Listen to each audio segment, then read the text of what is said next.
Shabbat Shalom. Shalom. It's nice to gather together even when people are sick.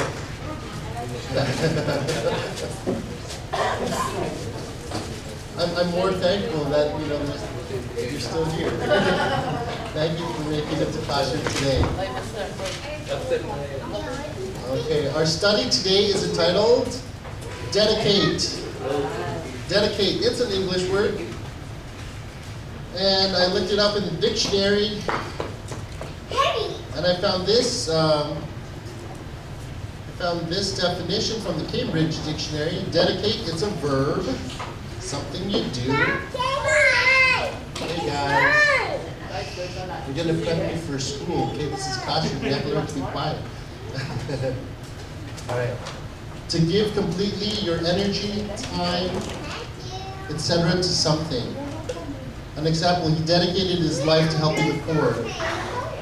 Another definition, if you dedicate like a book, a play, or performance to somebody or something, you say publicly that it is in honor of that person or thing. Like this book is dedicated to my children, Claire and Tom. Some people prefer Merriam-Webster definitions. One definition, to set apart for some purpose, and especially a sacred or serious purpose. Interesting, huh? To set apart for some purpose and especially a sacred or serious purpose. To address or inscribe as a compliment, dedicated her book to her mother.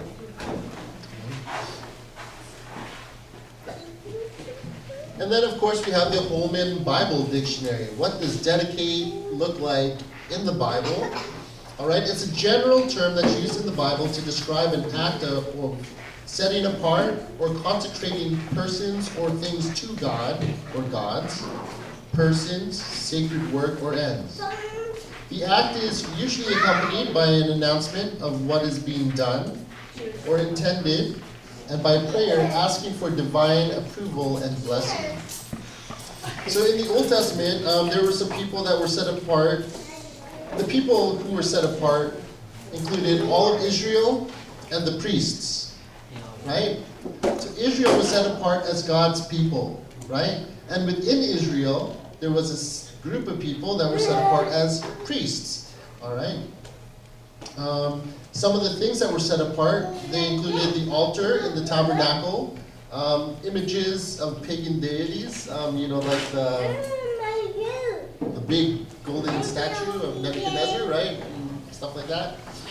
Silver and gold. The temple was set apart, the walls of Jerusalem, and even private dwellings.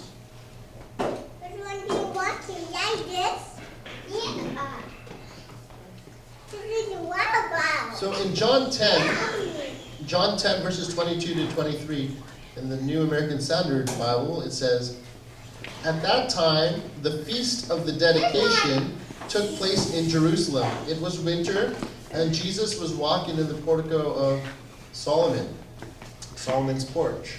All right, that's the area surrounding the temple there. Okay. This Feast of Dedication, have you heard of the Feast of Dedication? No? It's not a very popular one. But that's what we're looking at today. Like, it was a Feast of Dedication taking place in Jerusalem in the winter, and Yeshua was observing it. So to me, I thought, I want to look a little deeper into what this Feast of Dedication is all about. Okay. So in classroom today, this is what we're talking about. We're going to look at what is the Feast of Dedication. We'll have a short history lesson with a video, all right, about the Maccabees. We're going to talk a little bit about Antichrist and some thoughts of anti-Semitism. We're going to look at the significance of lights, menorah, and Yeshua, how it all relates to each other. And then, lastly, the dedication of the temple. Okay. The Feast of Dedication, what is it? Good question. We're going to be reading, if you have your Bibles, look at John 10, verse 22 to 39. I'm reading from the Complete Jewish Bible. I don't have the whole thing up there. Okay. And it reads here. Then came Hanukkah in Jerusalem. It was winter, and Yeshua was walking around in the temple area in Shlomo's colonnade. So the Judeans surrounded him and said to him, "How much longer are you going to keep us in suspense? If you are the Messiah, tell us publicly." Yeshua answered them, "I have already told you, and you don't trust me. The words I do in my Father's name testify on my behalf. But the reason you don't trust is that you are not included among my sheep. My sheep listen to my voice. I recognize them, they follow me, and I give them eternal life. They will absolutely never be destroyed, and no one will snatch them from my hand. My Father who gave them to me is greater than all, and no one can snatch them from the Father's hands. I and the Father are one." So we see here something happening. Alright, that's up to verse 30 so far. What we see here happening, the Judeans are surrounding Yeshua, asking him, "Tell us publicly, are you the Messiah? We're waiting for our Messiah." Alright? Now, they're waiting for their Messiah because they're looking for a political figure that's going to bring them up and lift them up at this time, and that's what they were all waiting for. So they didn't really understand what they were asking here about, who is the Messiah, what are we really getting out of this. So they're kind of bullying him, and he goes, "Listen, he knows he's the Messiah, right? But he said, you don't belong to me, you don't trust me, so because you don't know my voice, right? You're not my sheep. You don't belong to me, you weren't given to me." Interesting. At the same time, he is stating his divinity in this story. This is a very important time. All right, he's at the temple stating his divinity. All right, let's continue. Once again, the Judeans picked up rocks in order to stone him. Yeshua answered them, "You have seen me do many good deeds that reflect the Father's power. For which one of these deeds are you stoning me?" The Judeans replied, "We are not stoning you for any good deed, but for blasphemy, because you, who are only a man, are making yourself out to be God, Elohim." Yeshua answered them, "Isn't it written in your Torah, I have said, you people are Elohim?" If he called Elohim the people to whom the word of Elohim was addressed, and the Tanakh cannot be broken, then are you telling the one whom the Father set apart as holy and sent into the world, you are committing blasphemy, just because I said, I am a son of Elohim? If I'm not doing deeds that reflect my Father's power, don't trust me.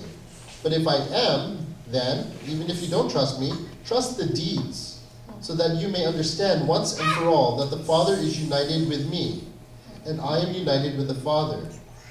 One more time, they tried to arrest him, but he slipped out of their hands. The holidays are always a time of drama, isn't it? So it seems, just a few chapters earlier there, in John 7, it says, after this, Yeshua traveled around in Galilee, intentionally avoiding Judah because the Judeans were out to kill him. And that was at the festival of Sukkot. So he postponed Sukkot for himself. He didn't go when everybody was there. He showed up after that. But here he is at this specific festival. Hanukkah. Hanukkah, have you heard of Hanukkah? Yes. So more people have heard of Hanukkah, but not many people have heard the Festival of Dedication. Right? Well, Hanukkah means dedication.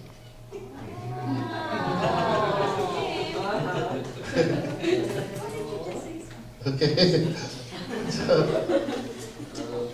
So there you go. Now, here at Classroom at Praise Gathering and at Connections, we've been talking about Moedim.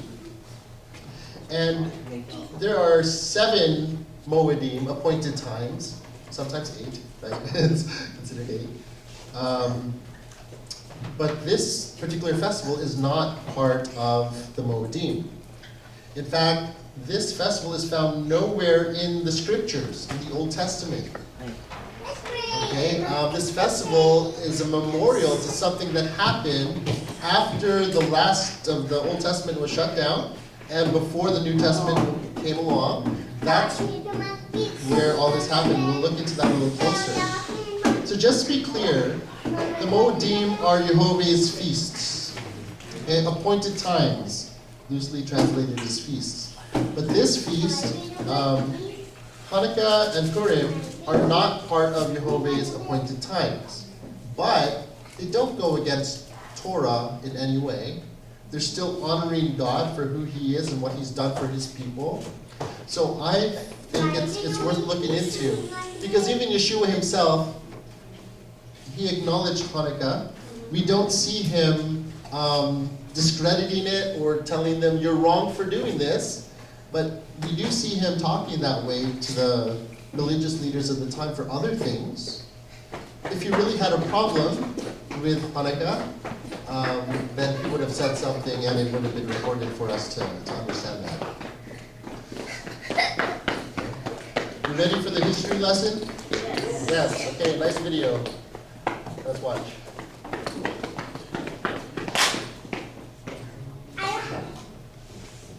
Hi, this is Peter Jacobson. I'll be reading the story of Hanukkah, adapted by Jeremy Frank. Long ago in the land of Israel, in the center of the walled city of Jerusalem, there stood a beautiful temple. Outside of Israel, there lived a very wicked man named Antiochus, the king of Syria.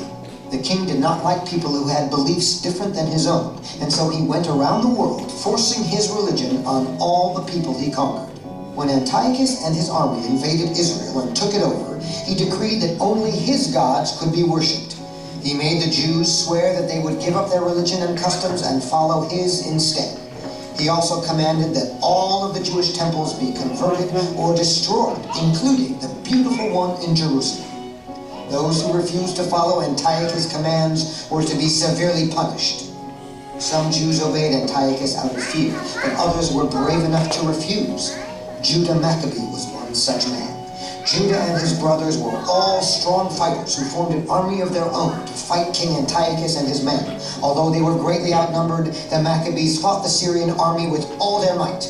With the strength that only comes from fighting for something you truly believe in, Judah and the Maccabees defeated Antiochus and his army and triumphantly reclaimed the temple in Jerusalem.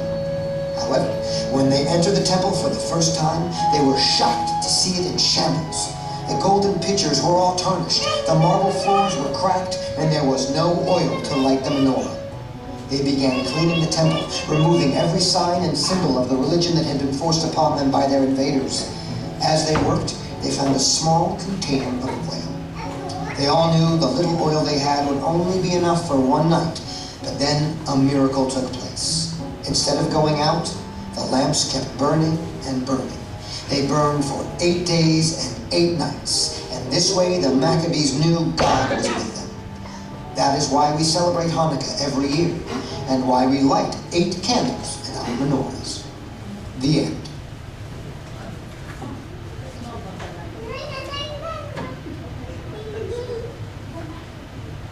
Okay, so let's not take this as scripture truth. That's just for the history lesson in it. That whole point about the oil lasting for 8 days, that's not really found anywhere in the books. It's part of the Talmud. It's rabbinical tradition. Is it wrong to have the 9-candle menorah? We're going to talk about that later. It was based on the menorah that was found in the temple, all right, which is a 7-branch candelabra. Okay. But I wanted to talk about what was happening at that time with this Antiochus, all right, and what was he really doing to the people in that place. He goes into their temple, desecrates it. Remember, we've been talking about the holiness of the temple, set apart, right? So no impurities, nothing comes to defile it, no other gods coming in that place, but they were putting up statues of Greek gods, all right, to be worshipped there. They were being forced, the people, the Jews at the time, they were being forced to break their vows, you know, like not to keep the Sabbath. They were being forced to eat things that are forbidden in Leviticus 11, right?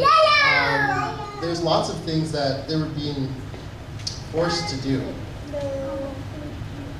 Putting an end to Sabbath keeping, eating clean, putting an end to keeping Yehovah's Moedim, the appointed times.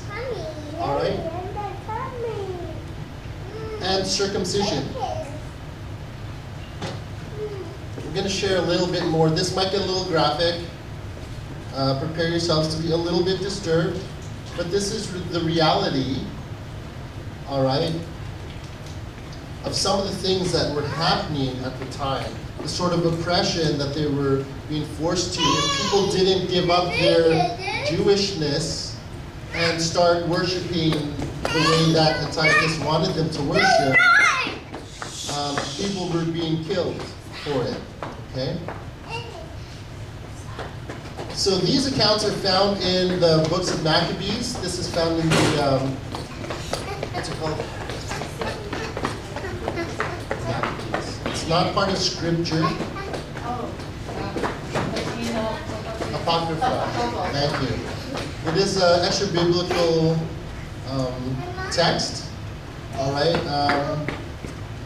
But this is where we find the account of what happened and why Hanukkah was first instituted, this feast of dedication.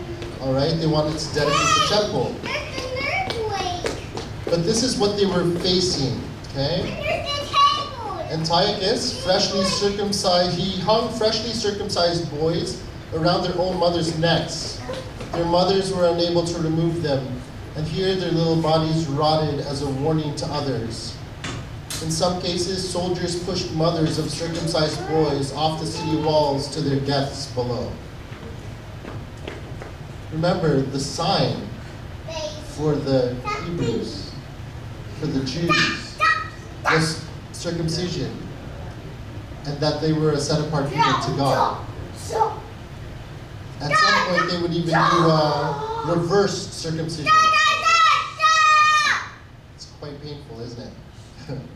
Antiochus tortured to death any Jew who would not sacrifice to Greek gods or bow to Zeus in the temple courtyard. He sprinkled the blood of a sacrificed pig in the Holy of Holies and on sacred Torah scrolls. He killed anyone who would not eat pork. Antiochus martyred at least 100,000 righteous Jews.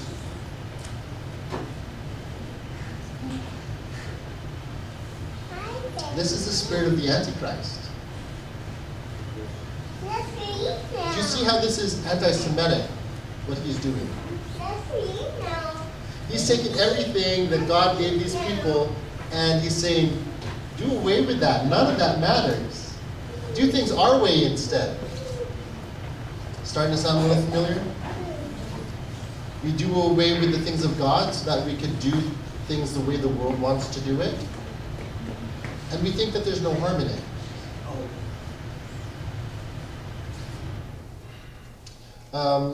You want to hear a little bit more? There was a Jew named Eliezer, a 90-year-old scribe, 90 years old. And he was the first documented to die. The soldiers forced his mouth open and shoved pork inside. He spit it out and said that he would not disgrace his old age with meat forbidden in the Bible. He died willingly to set a good example.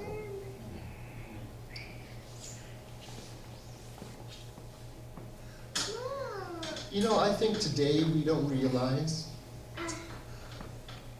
that being a little peculiar and a little different from everybody else is not a bad thing. We might not think it's so serious. All right? If you want to eat pork, you know, it's like whatever.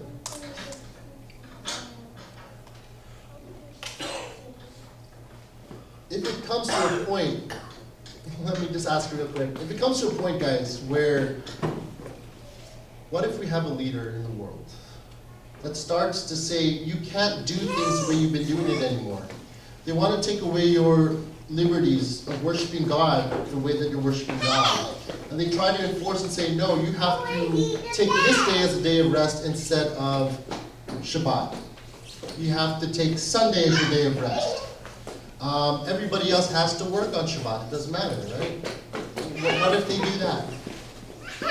Are you still going to honor God and rest your Shabbat? Take your Shabbat rest? Is this like, will you kill the people? Yeah. Oh, okay, that's, Like if you don't do if you this, don't, then, dead. Okay. yeah. If somebody says, eat this pork or I'll shoot you. Because you're one of those weird people that don't eat pork. Oh. You know, ask me this 10 years ago, I wouldn't think so much of it. But the days are getting darker, and everything we've been experiencing where people are getting coerced into doing things and make decisions where they don't really have a decision to make. Like, they don't feel that they can make a decision, so we go along with it. We're easily being coerced into the ways of the world without realizing it. And the little times we compromise and we think this is okay, we can play that card for only so long. In our ignorance, it might seem okay. But when we become aware that we're giving into a system that's trying to take us away from God's system, and we compromise and we give into that way, we're allowing that spirit of the Antichrist to start getting into our bodies, into our lives. Right? Sound a little too harsh? A little too extreme? This was extreme. They were out to kill all the Jews. Why is that significant? Why should we care on this side of things? Well, because the Messiah, Yeshua, Christ, Savior, he was a Jew. If the remnant didn't stand up when they did, if the remnant didn't stand up for what God gave them, to be holy and precious and set apart, if they didn't keep that there,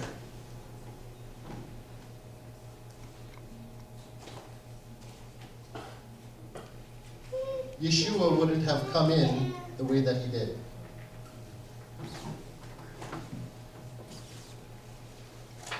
What does that mean for me today?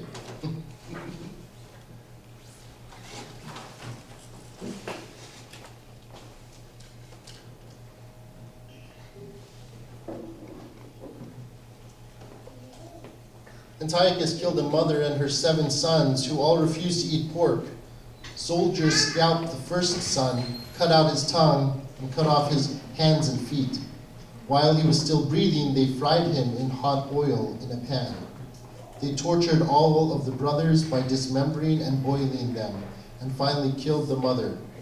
Although she saw 7 of her sons perish in one day, her faith in God remained strong. These accounts are all found in 2 Maccabees.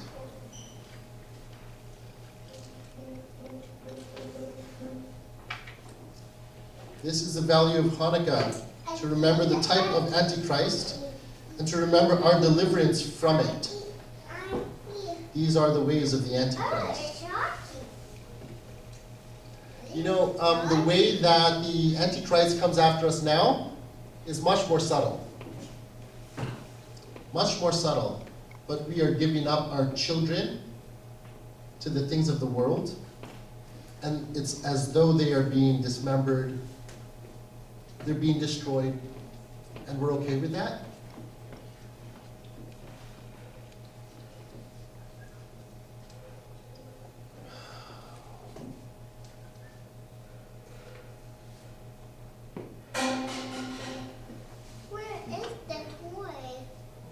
where did it turn? There was a Judah Maccabee. And he said, no, our people are suffering. This is not right. This will not stand.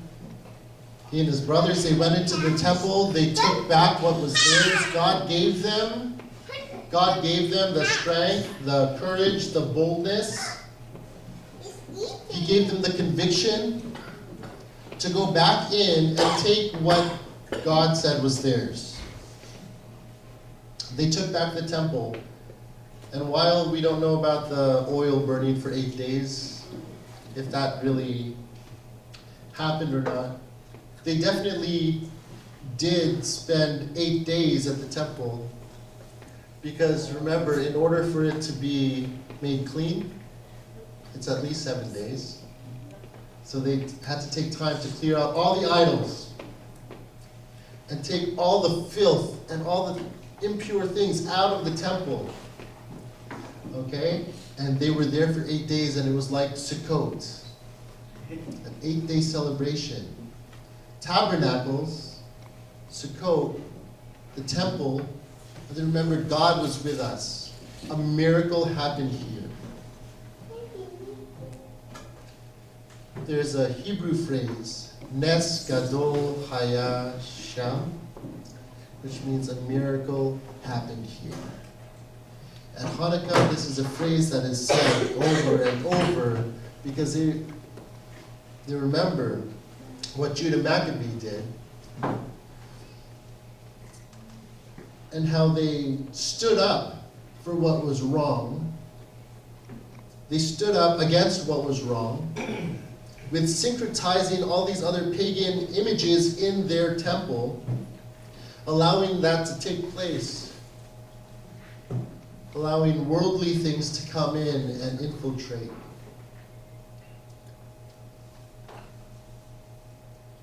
And that's why at the end of all this, at the 8th day, they were able to rededicate the temple for God's purposes. So that's why it's a feast of dedication.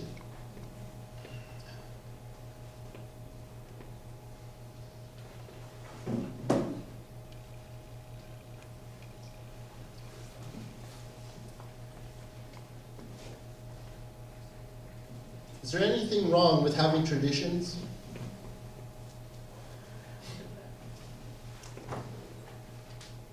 It's not a trick question. Is there anything wrong with having traditions? It depends. Same answer. Having traditions, there's nothing wrong with having traditions. Jehovah established traditions he wanted his people to have, right? How to carry out. And we uphold a lot of those traditions, all right? Nothing wrong with having traditions. All right. However, when we take traditions, we don't even understand where they come from. Yeah. All right. And then we use that in our worship to God. We need to be careful there. You know. Well, this is the way we do things. We've always done it this way. But is that how God wants to be worshipped? No. We can't say we're doing something to worship and honor God, but we're taking things that were used to worship and honor other pagan deities and bring it into our worship and adopt it and try to use it to please God. God finds no pleasure in it. I'll tell you today. He finds no pleasure in that. Don't do it. You want to know how to please Him? He told us how to please Him. This is how I want you to live. Obey it. And it pleases me. It tells me that you love me when you do things the way I want you to do them. If you're a parent, you understand. Right? You want to know your children respect you and love you, so just listen to what I'm asking you. You know? That's how it is. There's nothing wrong with having traditions. However, there are a lot of things, a lot of traditions that are now attached to Hanukkah. All right? Eating jelly-filled donuts. I mean, there's nothing wrong with eating donuts. Unless you're diabetic. Some of the other things they do, they spin the dreidel, they play games with the dreidel. Is that the thing in the middle? It looks like a top, Yeah, right? yeah. It's supposed to be like a spoon. And the dreidel has 4 different images Yeah. on the side of it, 4 different Hebrew characters, right? And it's a fun game. You know, nothing wrong with playing a game. Is it meant to worship God? I don't know. Or is it just like something they do on this holiday? All right?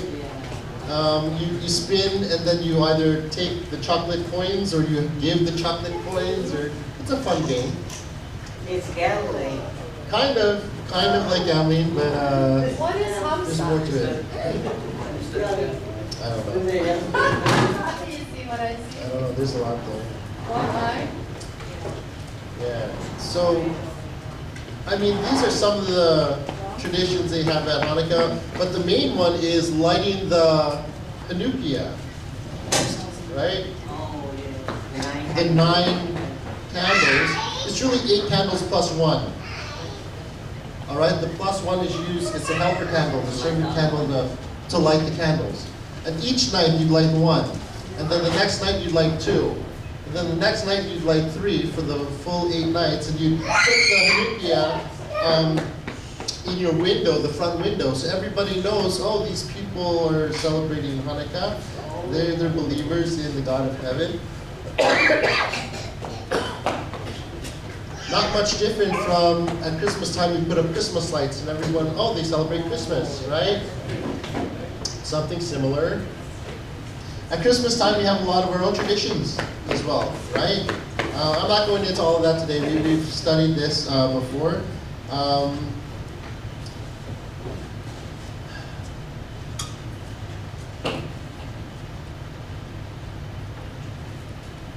This holiday has also been called the Festival of Lights. Instead of Feast of Dedication alone.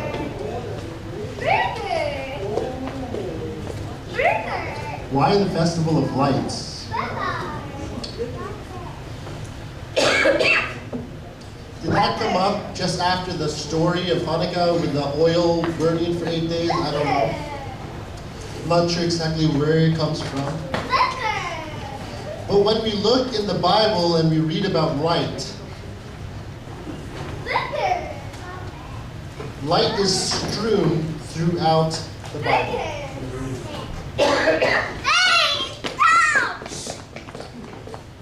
Remember Solomon's temple, gold, reflective everywhere.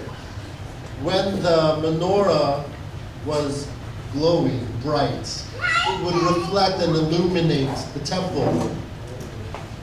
And it was beautiful. So to come back to this temple, reclaim it, rededicate it, and have the lights going in the temple, it's a festival of lights. One of my favorite passages in the Bible is found in Psalm 119, 105. It says, your word is a lamp to my feet and a light to my path. Your word. Your word is a lamp to my feet and a light to my path. It illuminates things. It gives direction. It helps me see purpose. It illuminates, enlightens me. Right? It reminds me of John 1:1-5, where it talks about the Word. In the beginning was the Word, and the Word was with God, and the Word was God. He was with God in the beginning. All things came to be through Him, and without Him nothing made had being. In Him was life, and that life was the light of mankind. The light shines in the darkness, and the darkness has not suppressed it. These 5 verses are so packed. This beautiful picture of who Yeshua is. All right? Of who Yeshua is. In the beginning was the Word. So, the Word was already there.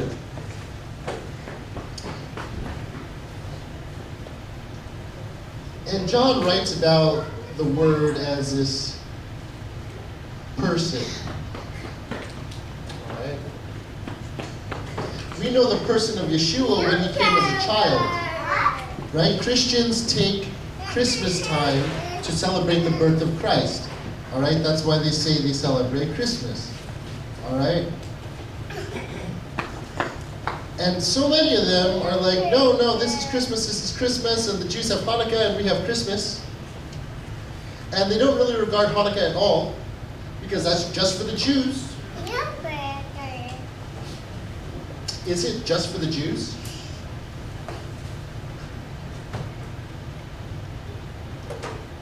We wouldn't have had Yeshua come as he did. He didn't. We wouldn't have had Yeshua if Judah Maccabee didn't do what he did. There wouldn't be today's Christian Christmas without Hanukkah.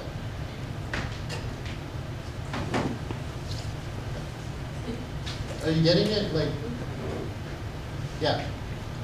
I think it's parallel as well with in Genesis 1 during creation, right? Yeah. I'm And the getting to that. seventh day, Yeah. okay. The seventh day God rested and sanctified it. And, there were no human being. So they say the Sabbath day is only for the Jew or for a specific race. But at the seventh day after the creation, there were no, It's for all mankind. for all mankind, there were no people yet. So you cannot really say, oh, the seventh day was made only for a specific race or something. So. Yeah.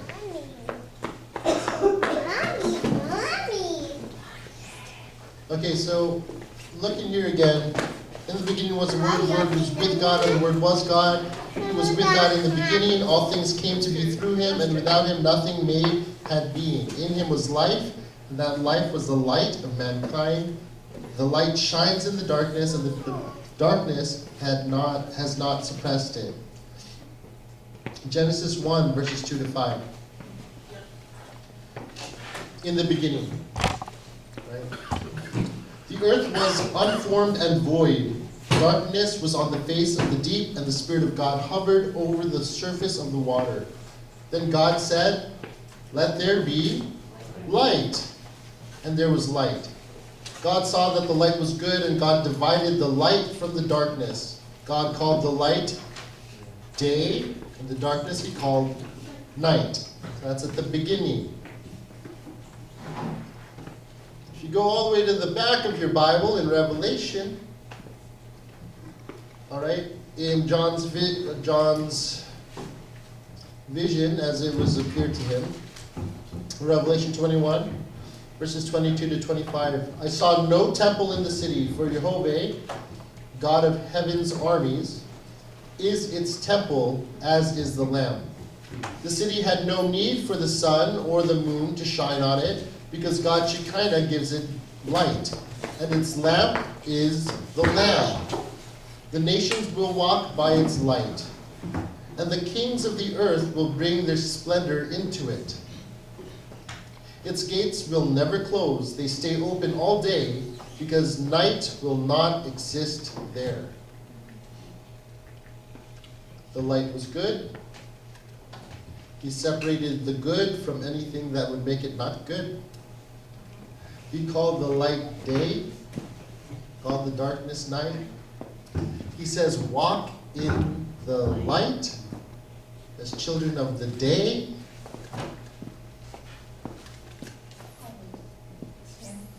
I've been going back to Torah class with songs that were in Genesis, right? So in John 1:1, in the beginning was the Word, and the Word was with God. So, and in Genesis, in the beginning, God made the heaven and earth, and then let there be light. And there's no sun, there's no moon. So where is the light coming from? And it was the Word, and the Word was with God. So I am the light, I am the way, the truth, and the life, or I am the light of the world. That's what Yeshua HaMashiach, who he is. So in the beginning let there be light. And that is Yeshua HaMashiach was the Word, and the Word became flesh. Like, something like- He was the Word at the beginning. Right. He became So Yeshua. that light that was, yeah. And this is the thing, I think a lot of time when we talk about concepts in the Bible, and we tend to over-personify things, that we have to attach and put it and say that was Yeshua. Well, that was the Word, and His Word is eternal. So His where is word the is light eternal. coming from when there were no sun at that time? And you're moving. Not He Yeshua. dwells in the unapproachable light, right? It's a different light than we understand. We only think of light as light emitting objects, but this light is the light that brings life, that is life, right? It's a spark. It's beyond just light emitting objects. It's a light that even a blind person that can't see light will know, right?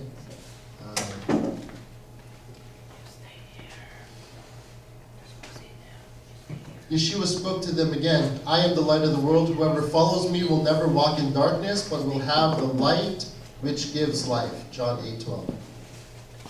You are the light of the world. A town built on a hill cannot be hidden. Likewise, when people light a lamp, they don't cover it with a bowl, but put it on a lampstand so that it shines for everyone in the house.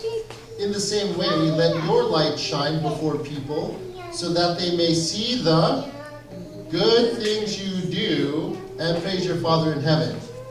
So your light is evident in how you're living. If you're living in the way of Yeshua, then you're shining a light. You're shining the right light. If you're shining your own light, doing things that are opposed to the way of Yeshua, you're not really bringing light in the situation.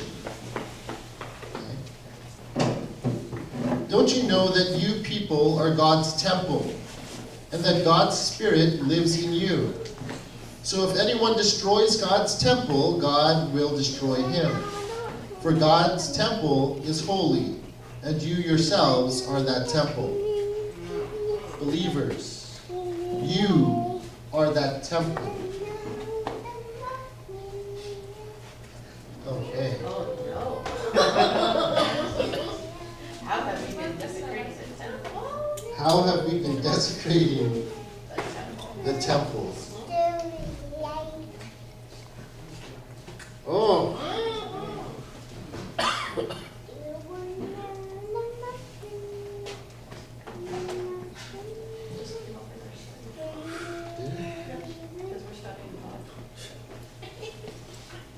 How have we been desecrating the temple? Oh, it's not hurting anybody. It's just a little something. Or just me. It's just me. I'm not really, I'm not really doing anything. It's okay. Is it okay? But why do we all think that it's okay? When it's happening, why do we think it's okay? Because there's no brother or sister holding you accountable at that point. It's so much easier to just slip into things when we're by ourselves, on our own. Thinking it's not hurting anybody, nobody sees.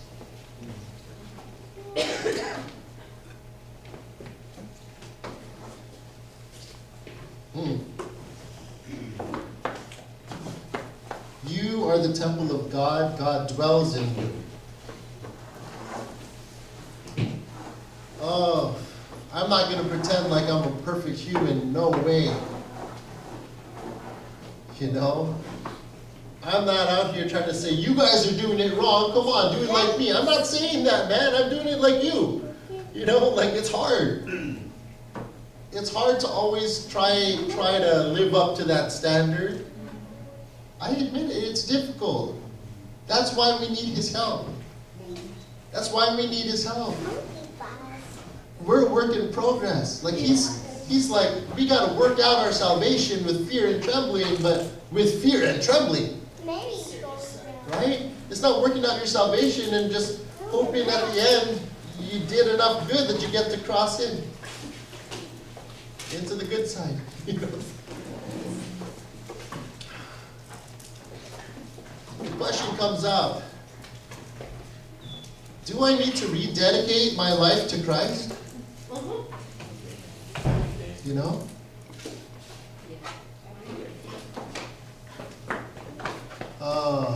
Like we do child dedication when the children are young. That's really us as parents saying we're dedicating ourselves as parents to raise our child up in the way of Jehovah. That's what it is. A child doesn't know. They can't dedicate themselves. They don't know. Right? So when they get a little older, maybe like 10, 13, 14, around that time, oh, maybe I want to get baptized, Okay, good. And they make the decision for themselves. But they don't understand yet. And then they feel like they fall away, or we feel like we fall away every time we sin, so we have to rededicate. And then we think, well, I have to rededicate my life, I have to live for the right purpose, and why do we keep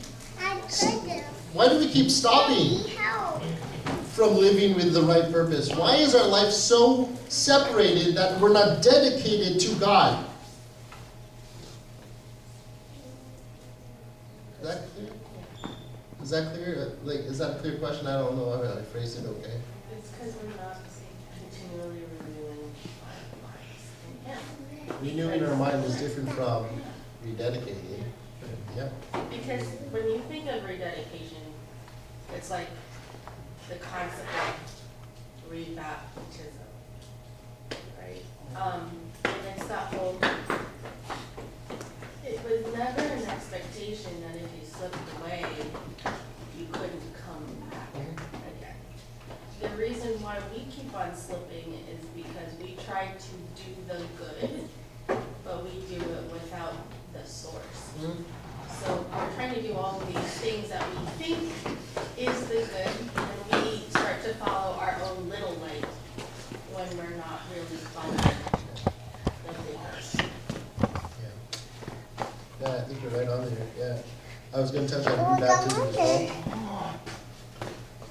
Here's a question, guys. Have you actually dedicated your life to Yeshua? You can't rededicate if you've never dedicated.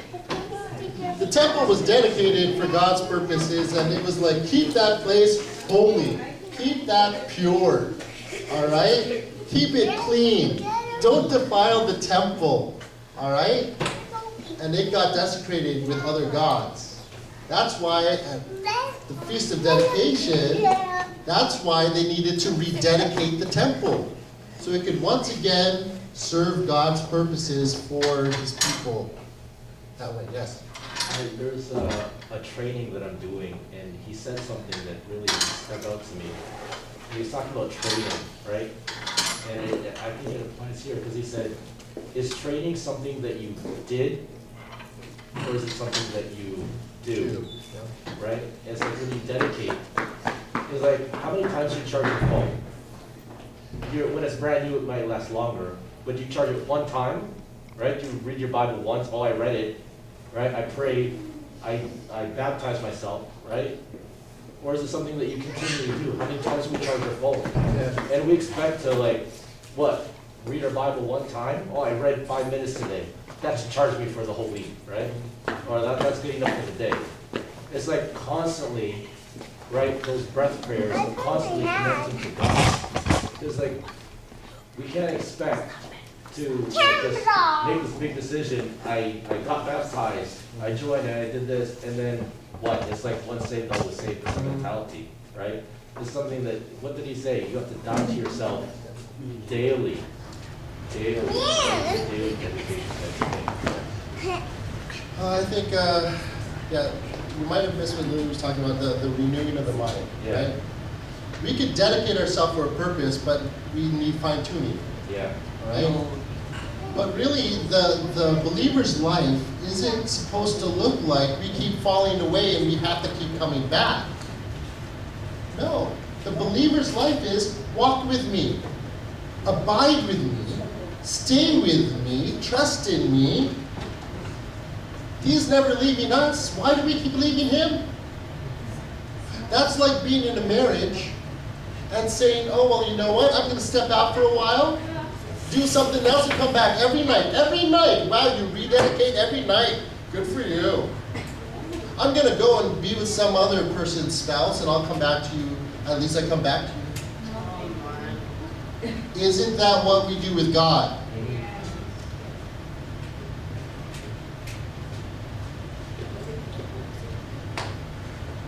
I mean, we're sitting here and we're all in agreement. Yeah, we do that. Yeah, we do that. Are we okay with that?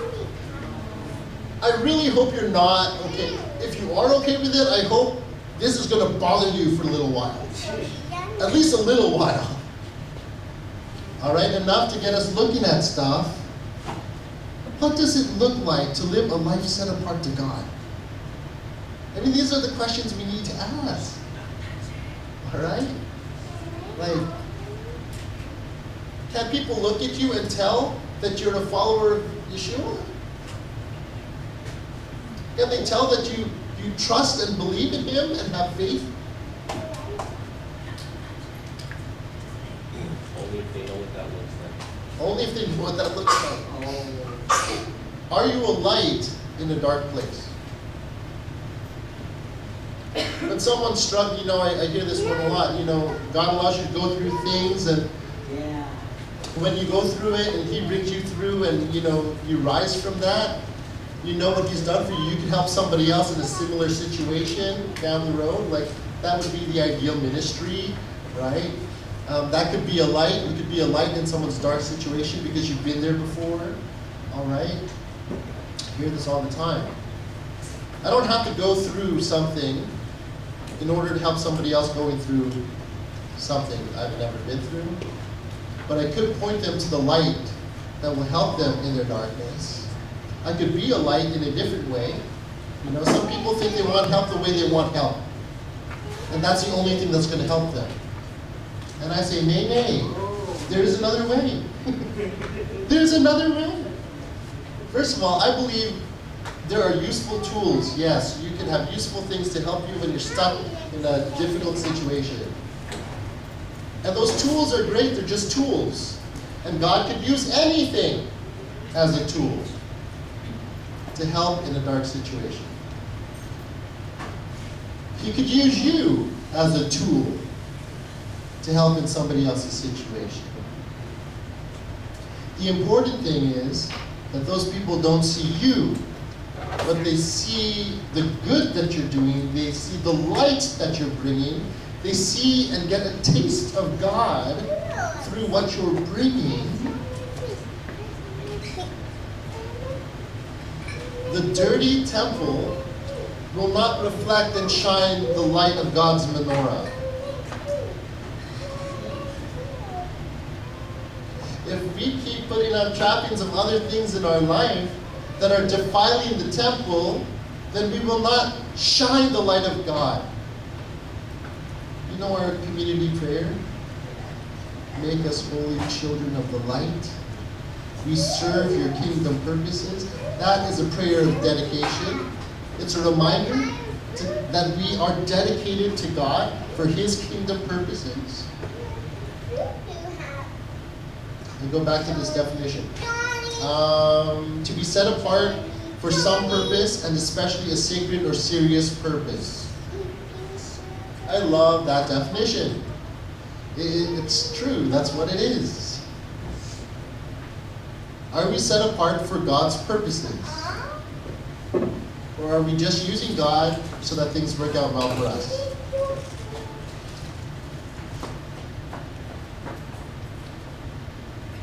Okay. Anybody remember the word syncretism? Okay. So this is what happens when you take one worldview, another worldview, you put them together, you blend it up, and you come up with a new worldview. All right, so this happened in the Christian church. Not the whole history lesson. Christian church wants to celebrate birth of Christ. Okay? And then all these pagan things get added, you know, And they blended with a pagan celebration that's already going on December 25. And they said they compromise, oh well, we're celebrating it for this reason, they're celebrating it for that reason, but can't we just all get along? And you put it together in one bag, and now you have this syncretized, is it religious, what is it? Well, I'm not even sure what it is, but I do all the pagan things, and and it's there.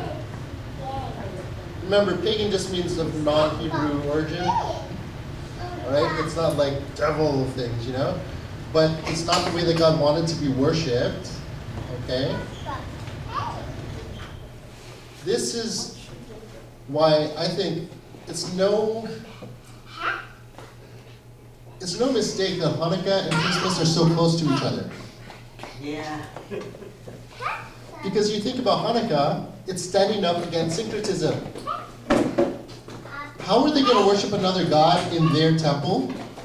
How are they going to make sacrifices to this god of Zeus in their temple? And they said, we will not have it. Get those other things out. We serve only one God. That's what Hanukkah was. That's the Feast of Dedication. We're set apart for these purposes. Are you getting it? I mean, really, that's the lesson for today, guys. Being set apart for His purposes. I know it's something we say in prayer, but how do we live it?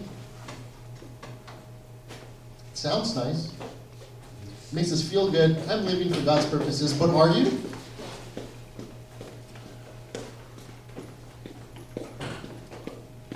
I just don't know what my purpose right now is. Honestly, I'm so.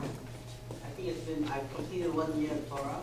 And that's this is actually the first time that I actually read the whole thing, right? And this is the only book that I've ever read in my life. Okay, Praise the Lord. yeah. So I then I'm still continuing the meeting, and now I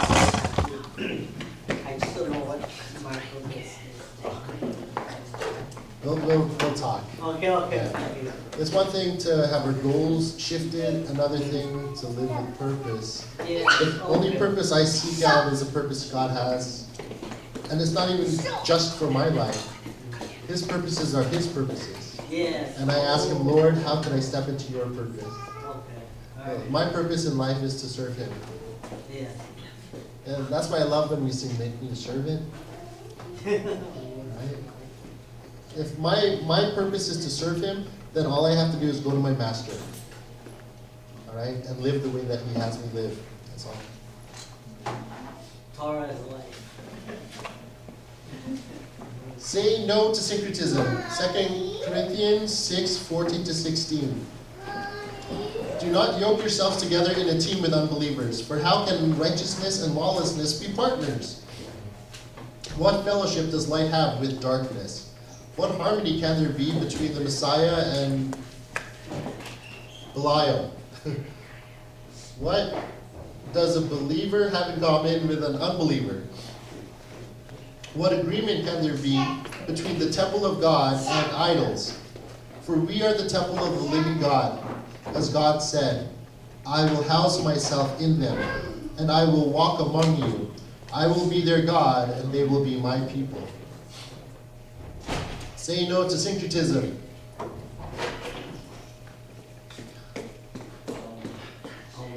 This is like syncretism of syncretism. It's the menorah tree.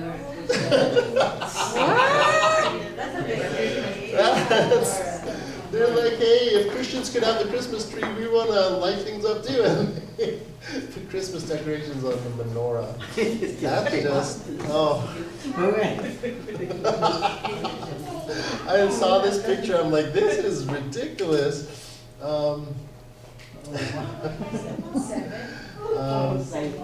And there are a lot of non-observant Jews that are religious Jews. They're just cultural Jews, really, that celebrate Hanukkah a lot of the way that Christians, or not even Christians, that people celebrate Christmas.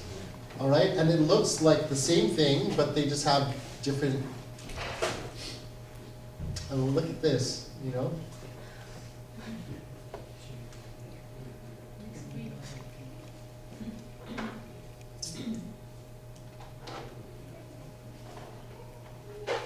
Oh, man. So when Hanukkah comes around, which actually starts the evening of this Thursday, all right? December 7th, the evening of December 7th. All right, this year, the Feast of Dedication starts at that time. And for me, I don't celebrate Hanukkah like with the dreidels and all that stuff, right? But for some reason, I personally have chosen, I just shared with Bev this week, I'm like, you know, I want to be observing this time more. I want to honor it a little bit more. Yeah. Because it's a good time for us to teach our kids especially how we need to stand apart and stand up against syncretism, that we need to be reminded of how we've dedicated our family to the Lord. As for me and my house, we're going to serve the Lord, right? That's a dedication, a decision that we made, right? How can we as a family serve the Lord if we're allowing other influences to come in and change our values from being aligned with God's values, you know? And every day, guys, it's getting weirder and weirder. Following Yeshua, it's kind of weird. You'll look weird to people, Yeah. right? It won't be a popular thing to do. When you start walking the way He wants you to walk. Okay?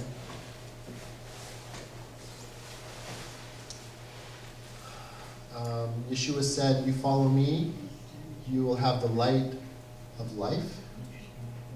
You follow me, the world will hate you. You follow me, trouble's coming for you. Why will trouble come for you? Because the spirit of the Antichrist is still at work. It wanted to do away with the Jews. Remember back in Moses' time? Kill all the firstborn. Kill all the boys. Throw the baby boys in the river. If the Hebrew women are making Hebrew baby boys, throw them in the river. Child sacrifice. Sacrifice the children. All these different things. The enemy was out to make sure that Yeshua would not come. Right? The Maccabees said, no, we're still waiting for our Messiah. The Maccabees stood up. They knew what they were waiting for. They knew what they had to protect as what was holy. Just like we need to protect Shabbat and its holiness. We need to remember it. We need to guard it. Not even protect. We need to guard it in a way where we can relish in the beauty of what Shabbat is.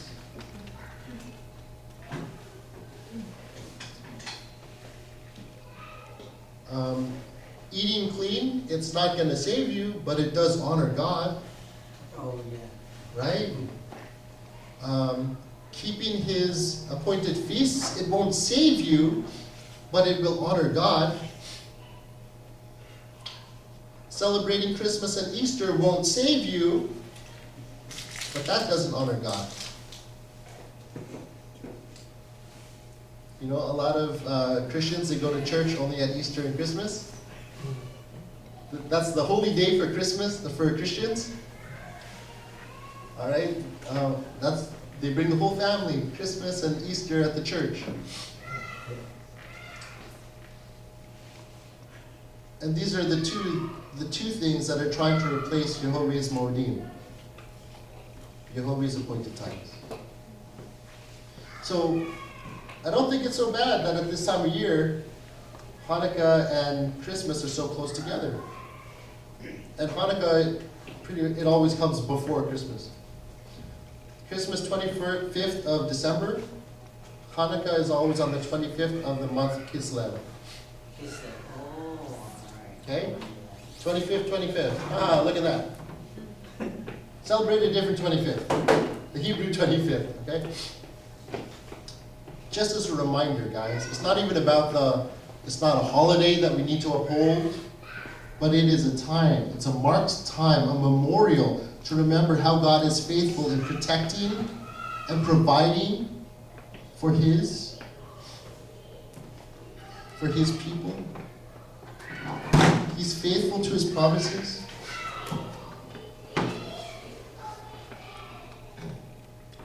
The spirit of the Antichrist is still working to destroy, defile, and destroy. We need to be living more like the Maccabees in our day-to-day. We don't have to rededicate ourselves every day. We should be dedicated once and for all. Renew our minds daily, refreshing. That's why God has us sleep and wake up, sleep and wake up. And every day, new mercies. Every day, new light. Every day, a new opportunity. All right? But one day, we might not wake up. And if you don't wake up that day, and your time is up, did you do anything to prevent the defiling of God's temple? Did you stand up and protect God's purposes for your life? Did you take a stand? Remember, we can't make it happen, but God makes it happen. But He'll use you to do it. He shines His light through you. Don't be afraid to be different from your coworkers, your classmates, whatever it is. Be afraid that you look too much like them. And you can't be told apart from them. Now some of you guys are more visual learners. Let's put that up here. To me, this is what this time of year, this is what I want in my mind this time of the year. Because Christmas music is playing everywhere I go, and decorations are up everywhere, and food looks so delicious. And all these things, they want to lure me in, and like, it's so beautiful to look at. It is. I'm not gonna lie. It's wonderful to look at. And growing up, I was told it's the most wonderful time of the year, and I believed it. But now it's like, I love the menorah. I love the menorah because it reminds me Yeshua is the light. The menorah represents Yeshua in the temple. He's the one that guides my life. He's the Word, the bread of life, right? So having His Word to just pour over and spend time in His Word. We could listen to Christmas songs on the radio all day long, How much time do we spend in the Word? A lot of us, we think, my body is a temple, right?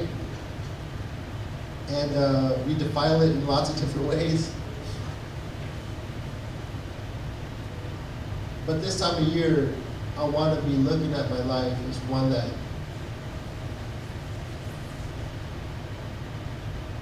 am I still dedicated to the Lord?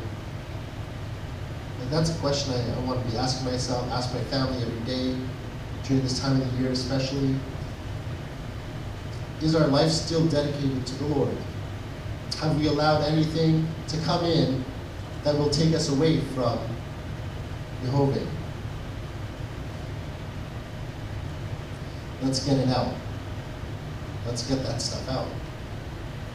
So, okay, I might get in trouble for this one. I still like watching movies every now and then, right? I like watching movies with my kids, something fun to do. And we had a Disney Plus subscription. And last year it renewed by itself. I didn't cancel it before it renewed. So I ended up paying for it again for the whole year. And this year we didn't renew it. I canceled it before like last year I canceled it and we still had it for the whole year. So this, yeah, I didn't cancel it fast enough, so I canceled it right away. We still had it for the whole year. And there's something about that station, or there's something about Disney Plus that just is not sitting right with us anymore. And I said, I'm not renewing it. We're going to get that filth out of our house. Because it was starting to feed so much. Like all these children's movies Yeah. are bringing so much that is contrary to what God wants for our life and normalizing it for our children. You know? And not even Disney Plus, now it's like all these small children programs. It's all over. It's all over. It's all over. It's like the kid with two dads. You know, like that's everywhere. Same-sex love is love and it's acceptable to God. It's not. I will never say that it is. Am I hating on people? No. I'm saying that's not pleasing to God. So I don't want to normalize that in my home. So we're working on getting the filth out.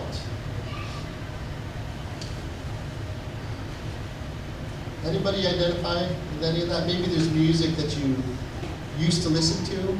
Yeah. You just don't have the taste for it anymore. Like it's just like rap music. Some. Yeah. Some rap. Maybe there's certain types of movies or shows that you used to watch that you just can't even look at it anymore. You're done with it. Maybe there's groups of people that you used to hang out with, and yeah, they were good friends. You enjoy your time together, but now they're just into stuff that you just can't ignore anymore. You know? It's okay to step away. It's okay to step away from your friends. It doesn't make you a bad person. If anything, you're doing what honors God when you step away from partnering with people that don't honor God. I personally like working together with people that are believers. You know, in my workplace, I like having people who are believers working with me. It's just so much better when you're working together with people that believe in God and want to honor God.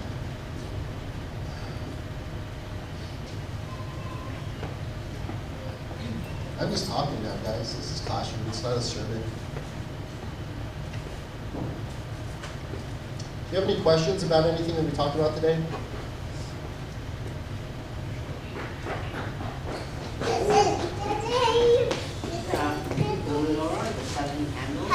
Why is it it's not allowed, it's only allowed to be lit in the tabernacle? Well, it's a fixture in the tabernacle. Yeah. And it's okay to have the menorah lit in our homes. I think that, yeah, in the house. Yeah. So it's okay. Oh, because but, I heard that it's only to be lit in the tabernacle Yeah. or in the temple. So the fixture in the temple, the menorah that's in the Yeah. temple, it has to use a specific oil, a very special olive oil that needs to be prepared. Oh, that's what I took a miss. Thanks for asking. The menorah, it mimics the tree of life, right? The way that it's designed, it mimics the tree of life. And Yeshua is both that tree of life, like he's the vine and we are the branches. Okay? He's also the light of the world, right? And that's what we get when we look at the menorah. That's why I love it so much. All right? It's become a symbol of my faith, not Judaism. It doesn't belong just to the Jews. All right? It was in the temple of the God who's my God. It's a beautiful symbol, a light that gives life. All right? And we have a few of these menorahs now proudly displayed in our home to remind us, and it's next to the TV so that it's like, okay, you know what? what are we watching here? You know, look at the menorah. Like, put the light in front of the darkness so that the darkness is expelled, you know, at least in our mind, right? It's one way that you can train up your mind.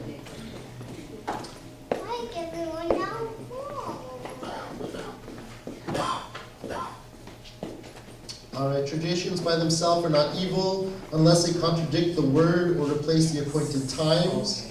Okay, most, if not all, of Hanukkah's traditions were added by the rabbis. Alright. Reminder, Hanukkah is not one of the Lord's appointed times. It's not Moedim. It's a memorial of rededicating the temple after the Greeks and Syrians attempted to kill or assimilate the Jews into their culture. Alright, so acknowledging Hanukkah now, okay, it can kind of act of a way of commemorating religious freedom. If they say you can't pray to your God anymore, you can't take Shabbat off, you can't do this, you can't do that, and the spirit of the Antichrist is still working to chip away at God's holiness and His values and His standards in your life, I want to encourage you, friends, stop compromising. Alright? Don't let it happen. Because it's not just you. You together are the temple. Are we going to allow those things to defile and destroy? Or are we going to stand up like the Maccabees and say, get out. This doesn't belong here. I live for Yehovah. I'm following Yeshua. I'm going to let His light shine.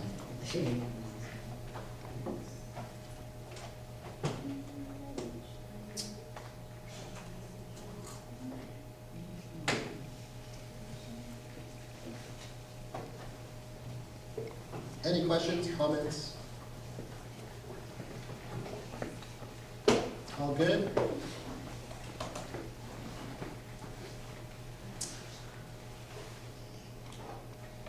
Go light a candle. If you have a menorah at home, Safely. safely. And watch it, so it doesn't. We're searching. You're searching your menorah. Fire safety.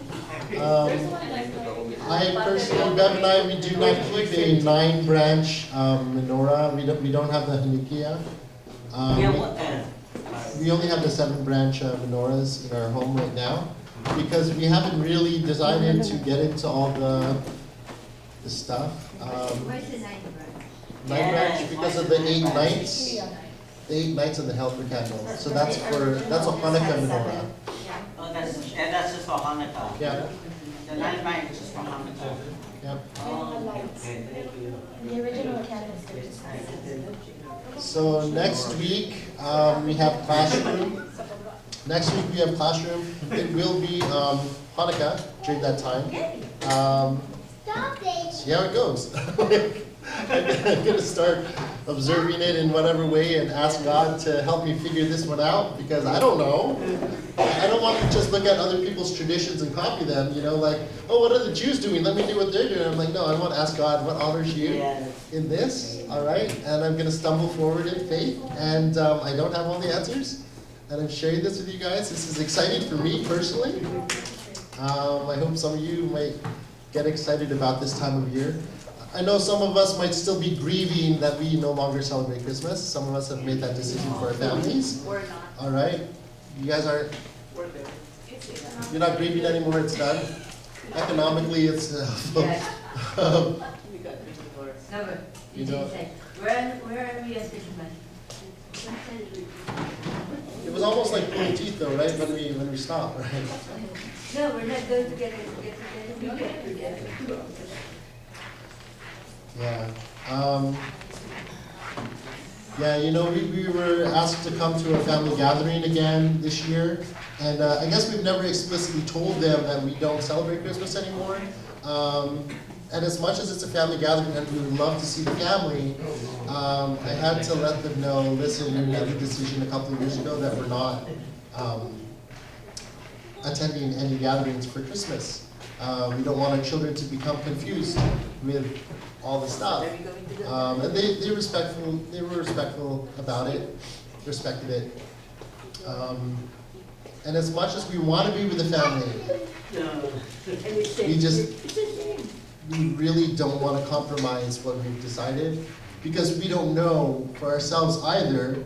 Like, we're sure of ourselves. If we go, we know we don't celebrate it, but then why are we there supporting in that? We could be with the family any other time. Why only at Christmas, right? And if that time isn't made, then I'm making the right decision. I don't have to spend time with you on this holiday. Okay? Any questions, comments, anything? No? I love you guys. I'm so glad that you are all here, that you make time each week to be here. Anybody keeping up with the Torah portions? Yes? Behind all the All right. time. A week behind all the time. That's okay. You can catch up soon. Yeah.